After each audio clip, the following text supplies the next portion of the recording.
The training exercise.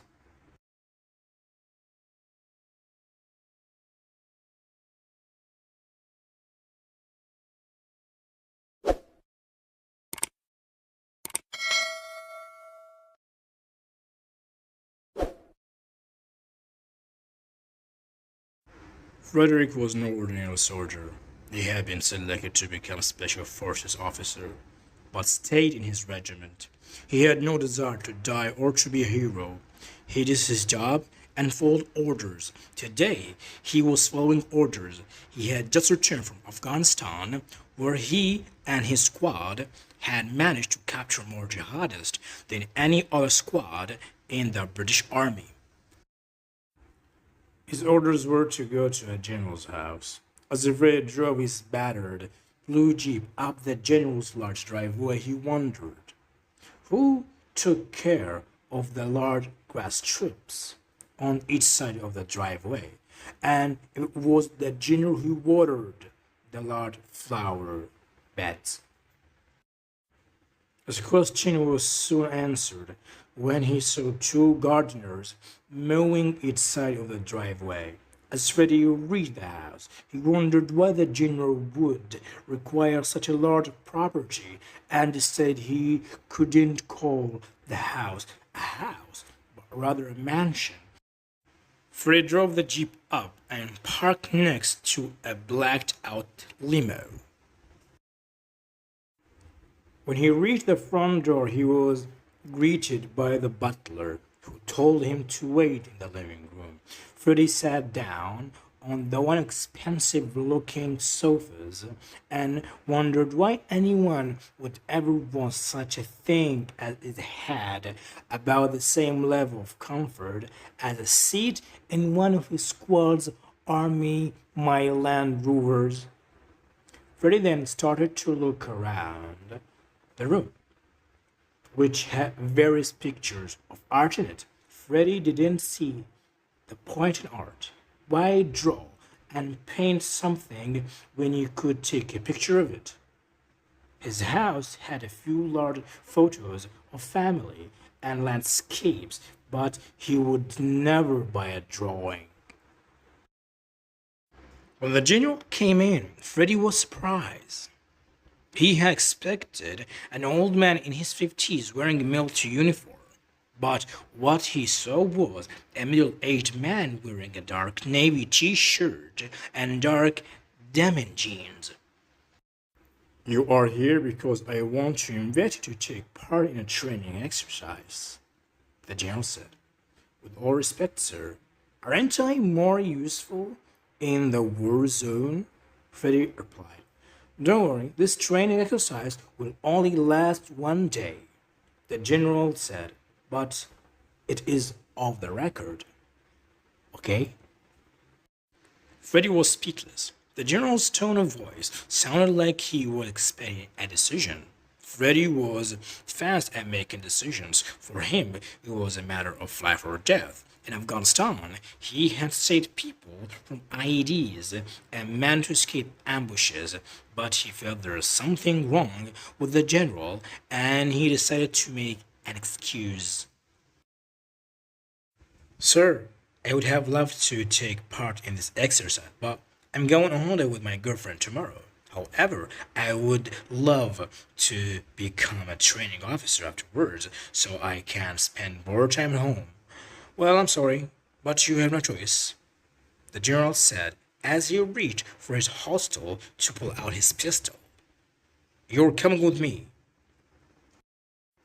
The general marched Freddie out her back door into a large garden with a helicopter in it. As soon as the pilot saw the two men, he started the engine, and the blades started to turn with a loud humming noise.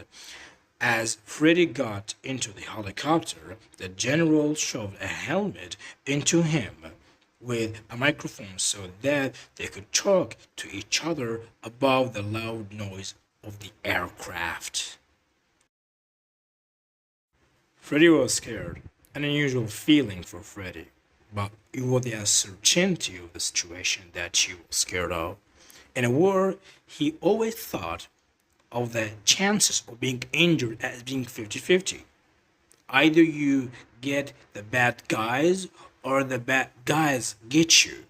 While he knew he had a better chance, normally with better training, strategies, and equipment, the 50-50 idea always gave him a sort of buzz and a will to do better. But now he didn't know his chances. He had no idea what was ahead of him. Then the general spoke. We're going to an urban training ground. You are to pretend to be a felon on the run. You will have no weaponry, and I will be the only one chasing you. With the assistance of some dogs and a CCTV system that is there. What happens when you find me? Freddy said. I will shoot you. The general said, followed with a small chuckle. You're going to die, Freddy said. If you say so, the general said. Once we land on the compound, you will have 2 hours before I start looking for you. If you survive 48 hours, you will be released. The helicopter landed and Freddy got out and ran. He knew he would have to find a good place to hide, but he also needed the ability to defend himself. He decided a residential compound would be a good place to hide.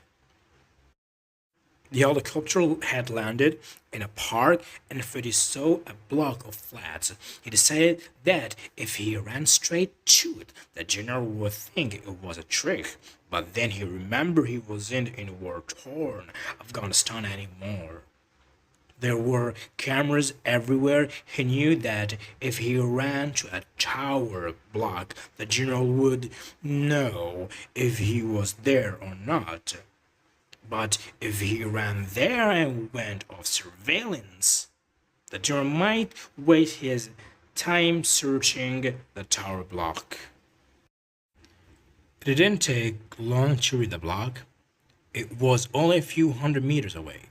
He decided he would go up the elevator, then find some road and abseil down. He looked into the apartments, searching for weapons, but while they looked completely authentic, everything that could be turned into a weapon he had taken out. There were no knives in the kitchens, and the beds didn't even have legs on them. It quickly became apparent that there would be limited chances of finding something to abseil with, but he could probably climb down from a lower floor if he had to. It took Freddy only a few minutes to climb the stairs to the top. And once he got to the top floor, he realized that while every precaution had been taken in the apartment, none had been taken on the roof. Freddy saw several different objects that could be made into weapons, but he was most attracted to a hammer that had been left there. He walked across and put the hammer in his jacket pocket. He realized that they probably thought no one would be stupid enough to go to the roof where they can be easily cornered. He then saw his way down. There was a long metal cable with a large hook on the end.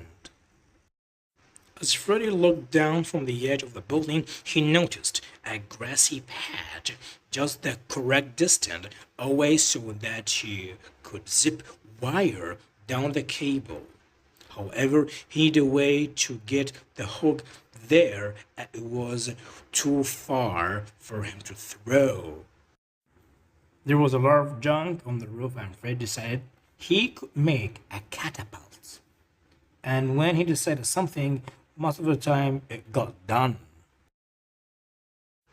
Freddy found some wooden poles that he could use to make an frame, and then found some small bits of rope which he could tie the posts together with. He made a catapult, but couldn't find a heavy object to build up the tension.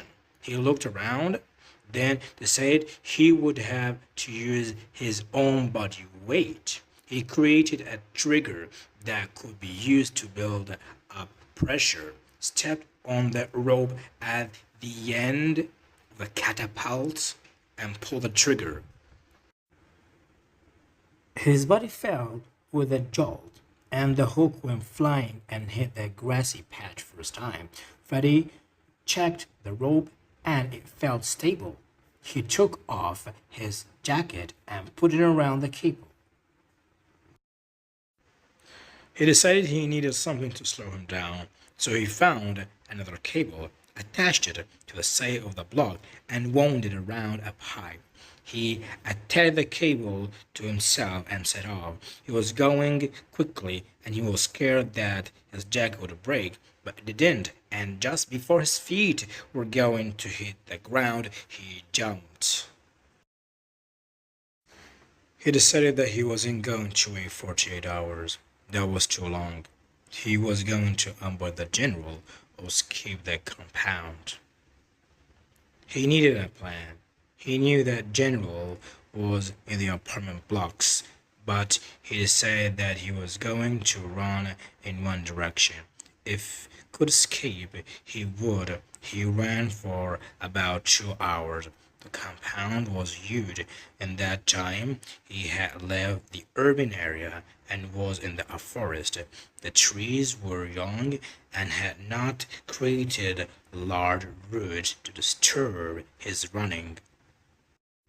He was about to give up when he saw a fence. He ran to it. He still had a hammer. He couldn't hear any humming to suggest the fence was electrified. He got the hammer and used the nail remover to rip up the fence. No sooner had he made a hole big enough to escape than a siren sounded. Freddy knew he didn't have much time, so he ran to the closest tree and climbed quickly. He waited for a few minutes when a jeep with 2 guards came. 2 guards started to inspect the fence. When they found the hole, Freddy jumped down silently and ran at them with the hammer. The guards were knocked out before they realized what had happened. The guards both had pistols, so now Freddy had weaponry. The hunter was about to become a hunted. Freddy climbed into the jeep and drove into the compound. He was thinking of how to find the general. He decided the easiest way was to get caught on camera. It was a tough drive through the forest he had just run through. Freddy managed to find a rough track which was laden with pumps and huge roots of some of the large oak trees in the forest. It only took Freddy a few minutes to reach the end of the forest. He decided to ditch the jeep as he didn't want to attract the general's attention. Freddy thought that the guards had probably not been missed yet, but they would be found soon. The only communication systems he had found on the guards were their mobile phones, from which he had taken the SIM cards and the batteries. From the edge of the forest, he ran across a park and onto the street. It didn't take long to find a camera. He pretended to be scared of it and dived for cover. It took 10 minutes for the general to come in the jeep, but it only took one pull of the trigger for him to die. Freddy got into the jeep and drove off. He assumed no one apart from the general knew who he was and if he was there.